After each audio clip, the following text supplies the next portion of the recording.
Hello, I'm Morgan Pechma, and this is City and State TV. Today, our guest is legendary journalist Geraldo Rivera. Geraldo, thank you so much for joining us. My pleasure, Morgan. So now you're back doing a locally focused radio show here at WABC, and you know, this is back to your roots in the 70s. How are you enjoying covering New York State and New York City politics again? Well, you know, the ironic thing is, as you mentioned, this is where I cut my bones. This is, this was WABC. I started Labor Day, the first week of September 1970, and I enjoy it. It's dynamic. New York is the star of the show. And I think that there's a huge appetite for New York news, not just in the tri-state area, but all around the world. New York is a fascinating place. It's the center of the world. And you know, having this big platform is quite heady. I like it. And we've had a sea change recently in New York City politics. It's certainly this progressive wave of change. What are the stories and the dynamics that are really of interest to you right now in New York?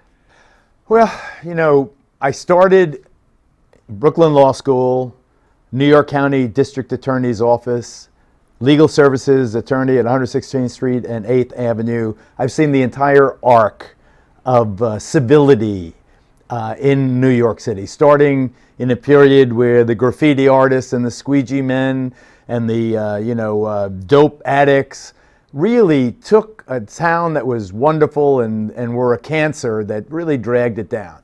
So what happened?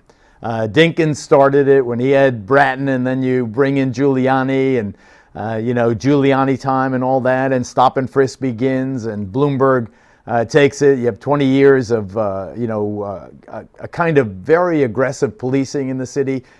Civility returns. The city gets a real gleam again. It attracts people from all around the world again.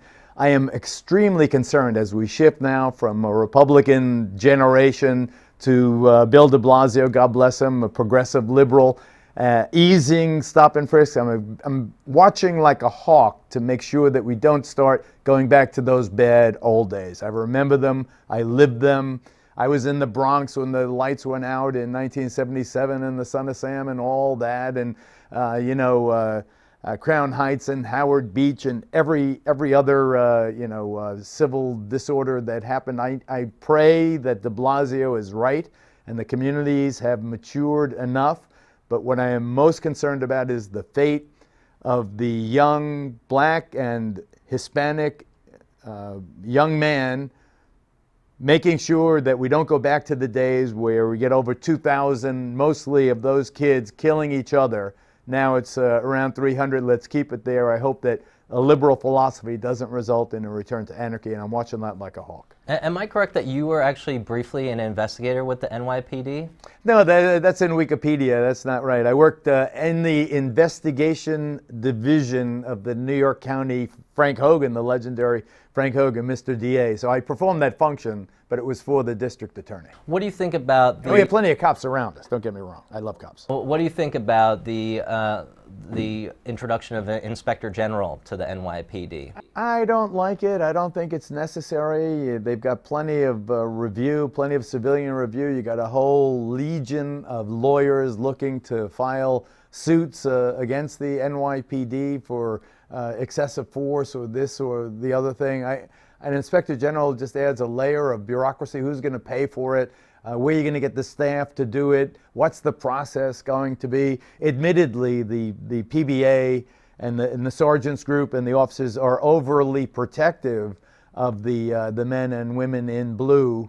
But that's the function that they have as a union. I think they've done a pretty good job, fairly balanced, and I think we need an inspector general like we need, a hole in the head around here. I don't like the idea. That's Judge Scheinland. I think that she was way off base. The fact that Mayor de Blasio has agreed to drop that, the challenge to her finding of unconstitutionality, I think was a mistake. On the other hand, picking Bratton was a very positive thing for the mayor. So I'm open-minded. I'm rooting for him. I want him to succeed.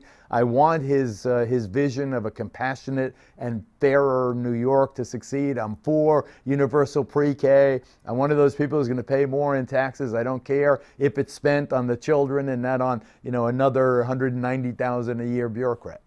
You have written extensively about Hispanics in the United States. You wrote a book called The Great Progression. And one of the themes this year in New York City politics has been argued that there is a rise of Latino power in New York City with the election of Melissa Mark Favorito as council speaker. Do you think that is true? Do you think that Latino power is on the rise in New York City? I think where you see it most, Morgan, is in districts like Charlie Rangel's.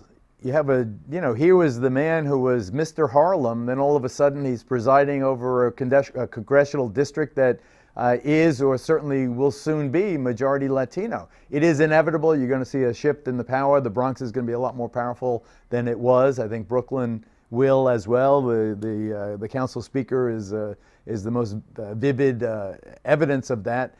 How it plays out eventually, the Latino community is not exactly united. You've got the Latino community is huge, vast, and growing exponentially. But you go to my old haunt.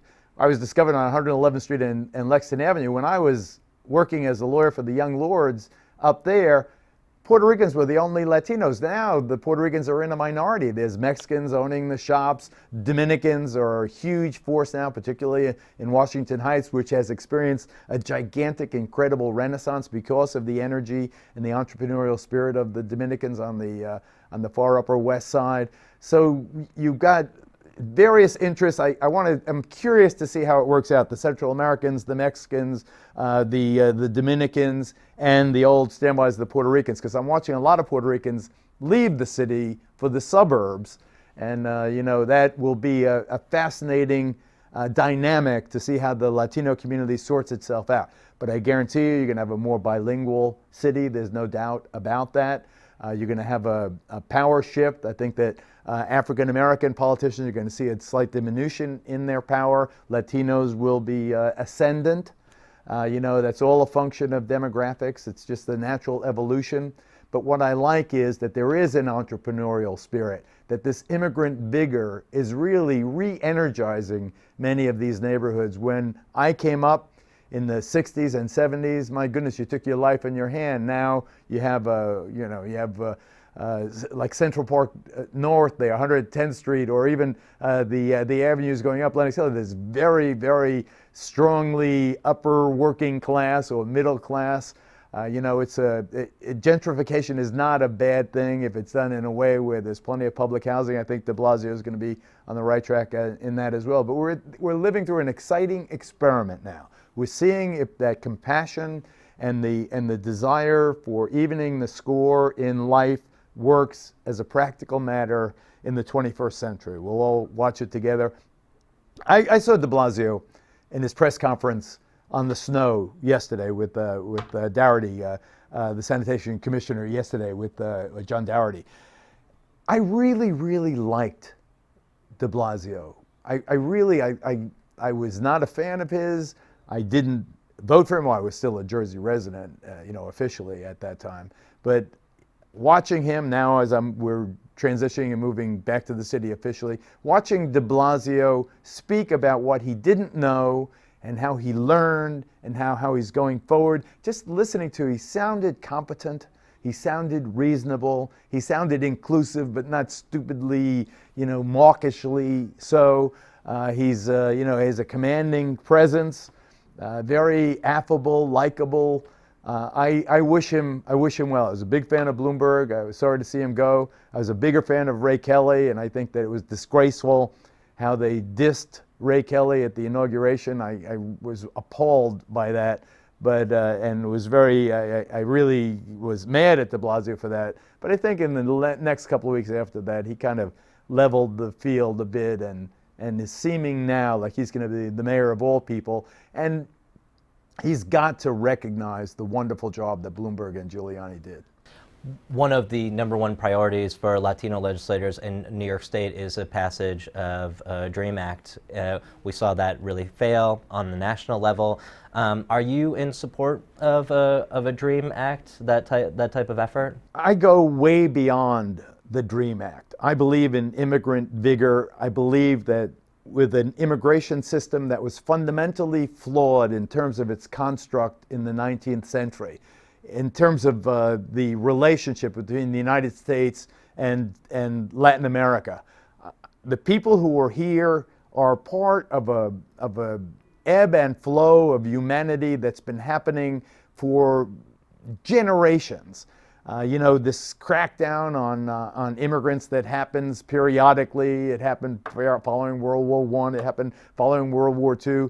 It has a malignancy to it that I do not like. Most of the immigrants who are here without documentation are hardworking, otherwise law-abiding people. Their children that they brought here as very young should certainly be the first priority. Let's give them a path to citizenship immediately.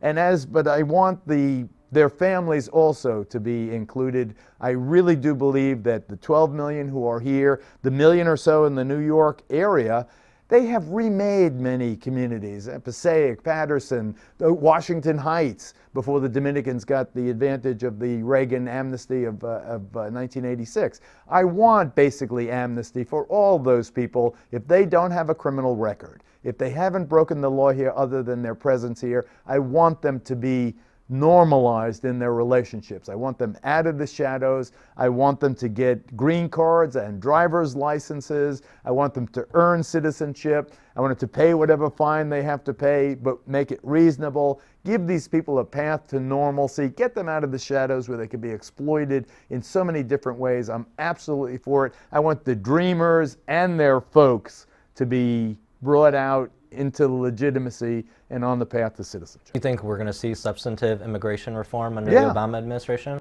If we don't see it nationally, we'll see it, Morgan, as you point out, locally, state by state. But and the president now is hobbled, and now we're hearing Obamacare is going to cost 2 million jobs in the next 5-6 years. I don't know what the president is going to be able to do that the Republicans don't want to do. The Republicans, though, and as a Republican, let me say, without a doubt, and without debate, if you, the GOP leaders, insist on this harsh, draconian, anti-immigrant policy, then you will never have another Republican in the White House, period. You must understand that the country has changed demographically in a very fundamental way. You have to embrace the future if you're a member of the Republican Party. You got to help this hobbled, weakened president out. Make immigration the one thing you guys can do together. I mean, the Farm Bill was a mess, and it's $1 trillion mess, and they cut food stamps, and they kept the farm subsidies, and blah, blah. BS. I don't know why the Democrats went along with it, but they did. But at least it showed that there was a bipartisan effort to do something. Now take that bipartisan energy, put it into immigration. Let's end the this crackdown that divides families and causes a reign of terror among people who only want to work hard and pursue a dream where their children can be better off than they are. Another hobbled elected official right now across the river, Governor Christie. I mean, do you think this Bridgegate scandal and the ensuing revelations are going to sink him? I said in the debate with Bill O'Reilly on Fox News when it broke 3 weeks ago that this was a cancer on his presidential aspirations. I think now it's a cancer on his tenure as governor in his second term. I believe that it is extremely unlikely, in my experience as a very battle-hardened veteran of real life, that everybody around him knew about this and he didn't. At what point did he know? I call on the governor right now to stop the speeches, stop the interviews, stop the press conferences, talk to the federal authorities where you cannot dissemble, you cannot lie. I want him to tell the federal prosecutors in the old office that he once held, U.S. Attorney in Newark, to tell them exactly what happened under fear of perjury. Let it all hang out. If he's telling the truth, then he'll survive as governor. Never will he be considered president. I think if the Republicans are clinging to Benghazi as an issue to cripple Hillary Clinton, but Bridgegate is far more understandable than Benghazi. It's far, more. It affected millions of people, including me. I have an apartment on the Upper East Side. That's where I'm moving officially. But I live in Edgewater. Fort Lee is the adjacent community. That traffic screwed up our life on the first day of school in September. Everybody knew that it was BS. When you got to those stupid traffic cones Nobody knew why they were there. And to hear then a traffic study, I mean, come on, Governor, you knew something was up. You had to know. There were so many, hundreds of thousands of people that were involved, including my family, in that inconvenience. You had to know something. When did you know it? What did you know? Why did you do it? Come clean with us, and maybe we'll forgive you. You contemplated running for Frank Lautenberg's U.S. Senate seat. I did. Do you regret not having jumped into the fray, and do you think you'll ever be a candidate? You know, in 2000, when I was a New York resident, the last time, I wanted to run for mayor, and I went so far as to poll, and I polled about the same as a guy from Boston named Michael Bloomberg. But I heard he was going to spend $50 million. I could raise around $5 million. That's why I didn't run for mayor in 2000. It's the same thing here when it's up against Cory Booker, who was the darling of the liberal media. He was everywhere. It was a steep climb, you know, and I knew I had to raise a lot of money and spend most of my my personal wealth on it. And then I heard that, what's his name, Lonigan, the mayor of Bogota, was going to have $5 million from the Koch brothers, Tea Party support. I said, you know, even getting the nomination is going to be too bloody. And then even if I got it, how would I ever afford to run against Cory Booker? So to answer your question, Morgan, no, I do not regret not running. I'm glad I didn't. I think I could do more, especially here. We have hundreds of thousands of people listening at any given minute. You know, let's see if we can affect city and state and regional politics from this perch. But it does seem that you have the hunger. I definitely do. I would love to be a senator or mayor. I think that, you know, the thing about the middle of the road, I guess it was, I think it was Margaret Thatcher said the problem with being in the middle of the road is that you get hit by traffic in both directions. It's very, very true. And being a militant moderate, as I believe I am, you get it from both sides. But these are pragmatic policies that I believe, going back to, you know, Scarborough, Joe Scarborough talks about the Eisenhower approach to life. I think that has legs, and I think people hunger for that. That the problem is that the nominating process makes you so partisan just to get the nomination of your party, whether it's left or right, that by the time it comes to governing, you know, there's no middle left, and that's unfortunate. That's why the country is divided. That's why you have so many votes where all the Republicans vote one way and all the Democrats vote another.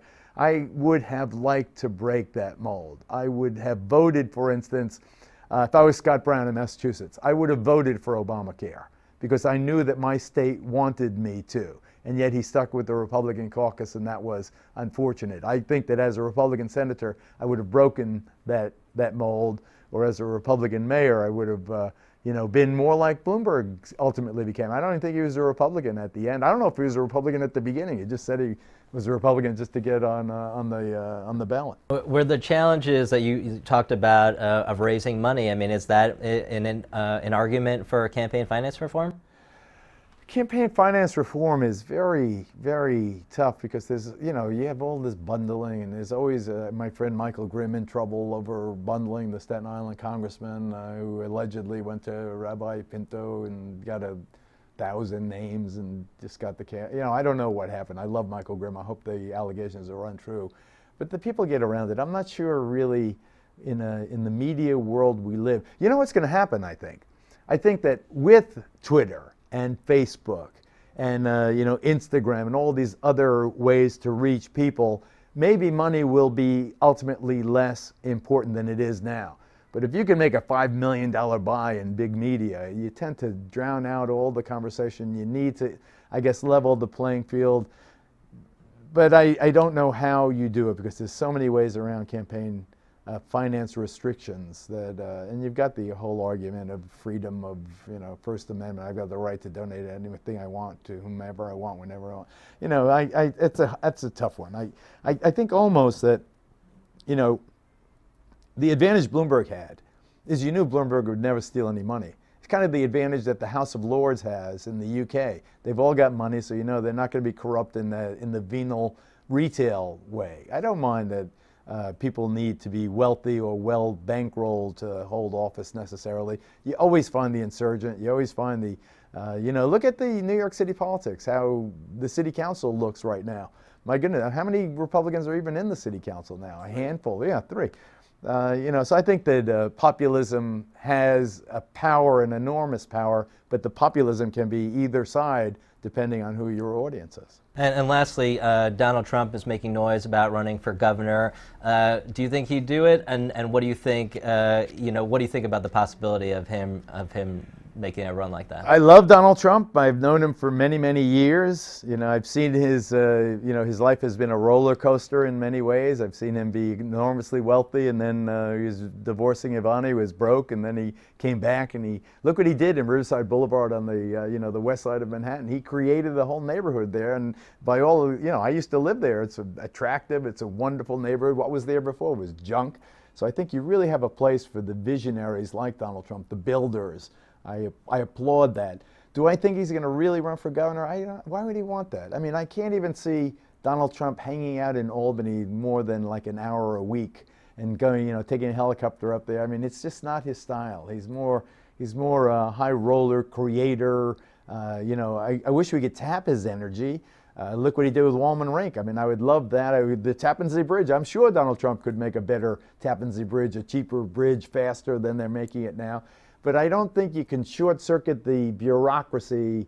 Governor's a tough job, and it's a balancing act between the city interests and the upstate interests. I think Donald should stay in the private sector, keep building great projects, keep opening the Doral and the place in Scotland and all these other places. Host your hit reality show, have fun in life, and pass it on to the next couple of generations in the Trump dynasty. But as governor, I don't think he should do it. Geraldo Rivera, thank you for joining us on City and State TV. My pleasure, Morgan. Thank you.